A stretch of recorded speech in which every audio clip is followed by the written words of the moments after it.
uma reunião para definir como seria a manutenção financeira disso. A palavra diz que os trabalhos do Senhor estão alicerçados em coisas muito diferentes do dinheiro. Mas o alicerce ainda hoje das denominações é o dinheiro. Porque você observa muito bem, se faltar o baterista, acontece o culto do mesmo jeito. Se faltar as irmãs do coral, o culto vai acontecer do mesmo jeito. Se faltar o porteiro, o culto vai acontecer. Se faltar o pregador da noite, o pastor mesmo prega, o culto vai acontecer. Se faltar música no culto, vai acontecer o culto. Se faltar revelação, vai acontecer o culto. Se faltar oração, vai acontecer o culto. Agora, se faltar o dinheiro, como vai pagar o aluguel ou as despesas do templo? Como vai pagar a luz, a energia elétrica, a água, a manutenção, a limpeza? Não vai ter culto porque vai faltar o dinheiro. Então, na verdade, essas denominações são alicerçadas não na palavra, não no Senhor, mas no dinheiro. E esse dinheiro é advindo do dízimo. E seria importante que nós fizéssemos um exercício quanto ao dízimo, para ver se ele realmente é devido por você ao seu líder. Primeiro, nós aprendemos que Abraão deu o dízimo. O patriarca deu o dízimo. É uma das formas que os líderes têm para poder chegar para o membro e dizer, olha, o patriarca Abraão deu o dízimo, nós devemos dar o dízimo também. Então, meu amado, quando chegar para você esse líder falando isso, você diga para ele o seguinte, Abraão deu o dízimo quantas vezes? Ele vai ter que te responder a verdade, apenas uma. Poxa, então por que eu dou o dízimo todo mês? Abraão deu dízimo de dinheiro? Não, não foi dinheiro. Então, o seu líder vai ter que dizer, ó, Abraão não deu dízimo de dinheiro. Então, se Abraão não deu dízimo de dinheiro, por que eu tenho que dar dízimo de dinheiro? O que foi o dízimo que Abraão deu?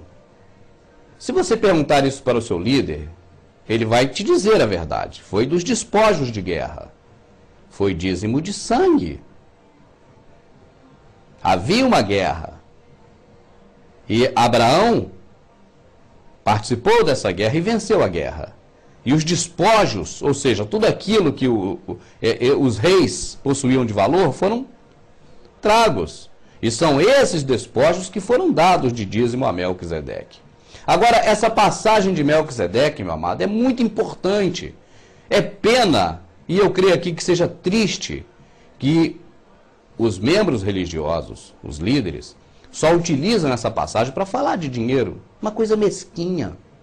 Porque a mensagem que a palavra passa sobre esse encontro de Abraão com Melquisedeque não se refere a dinheiro. Nem tem dinheiro nesse encontro. Essa passagem se refere ao sacerdócio de Jesus. Porque só os levitas, só quem nasceu da tribo de Levi, uma das 12 tribos de Israel, é que poderia ser o sumo sacerdote e sacerdote. E nesse momento aparece Melquisedeque, que não é da tribo de Levi, mas era sacerdote, porque era um sacerdócio representativo do sacerdócio de Cristo. O Novo Testamento diz que o Velho Testamento são sombras das coisas futuras.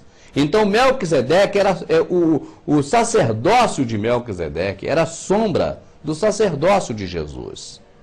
Esse fato, esse encontro se deu, e a importância espiritual desse fato não é a questão do dízimo que eles tanto usam para falar em dízimo, até porque não tem cabimento, mas era sobre o sacerdócio de Jesus, um sacerdócio para sempre, eterno, segundo a ordem de Melquisedeque.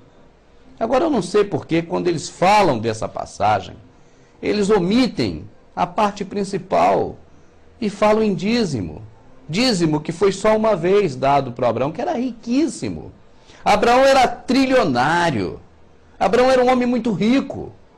Mas ele só deu uma vez. E foi dízimo de sangue de despojos, e não foi dinheiro. E você sabe por que ele deu o dízimo a Melquisedeque na cabeça dele, do Abraão? É porque tinha que pagar propina para passar por aqueles locais. Na verdade, ali era a terra dos Jebuseus. Os Jebuseus eram um povo que Davi foi lá e dizimou todo mundo. Olha, dizimou. A palavra dizimar é isso, é matar.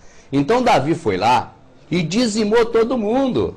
Matou os povos Jebuseus e demais povos que viviam naquela região. Na época de Davi, eu creio que Melquisedeque já tinha morrido há muito tempo.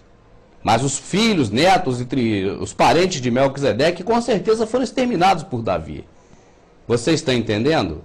Porque ali naquele local que Abraão deu os despojos, uma parte dos despojos, a 10ª parte, o dízimo, 10% dos despojos para Melquisedeque foi propina. É uma propina, é tipo um pedágio para passar ali naquelas terras.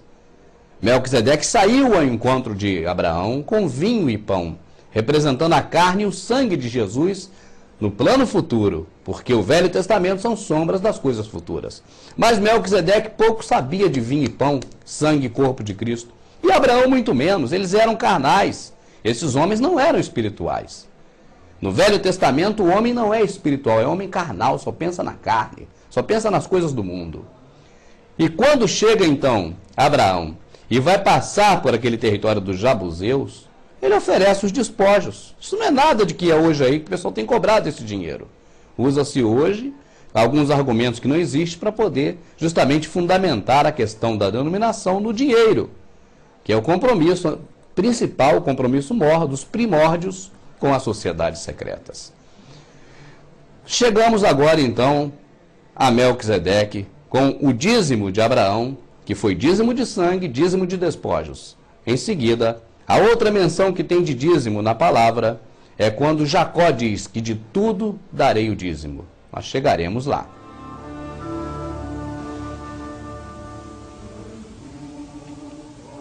Blessed are you, O Lord our God, King of the universe, who brings forth bread from the earth.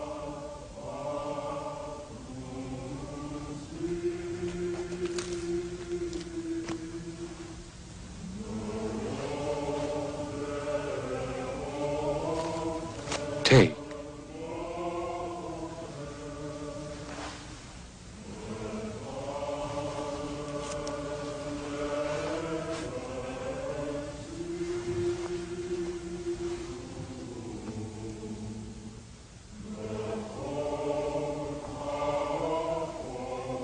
Blessed are you, O Lord our God, King of the universe, who creates the fruit of the vine.